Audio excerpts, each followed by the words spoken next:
ઘોઘા ગ્રામ્ય વિસ્તારમાંથી ગેરકાયદેસર રેતી ભરેલ ડમ્પર અને ટ્રક ઝડપાયા. ભાવનગર ખાણ ખનીજ વિભાગની ટીમ ઘોઘા ગ્રામ્ય વિસ્તારમાં પેટ્રોલિંગમાં હતી.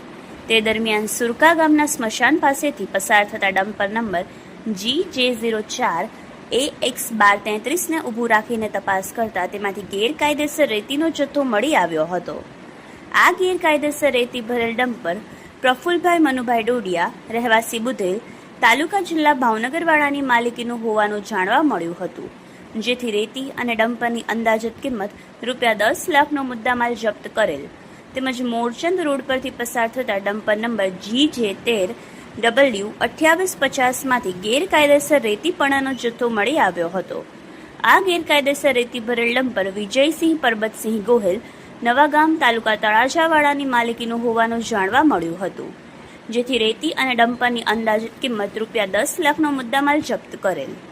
આમ બંને ડમ્પર દ્વારા ગેરકાયદેસર રીતે રોયલ્ટી પાસ વગરના રેતીની ખનીજ ચોરી કરવામાં આવતી હોવાથી ખાણ ખનીજ વિભાગની ટીમે અંદાજિત ₹20 લાખનો મુદ્દામાલ જપ્ત કરી ઘોઘા પોલીસ સ્ટેશન ખાતે સોંપી આપેલ હતું.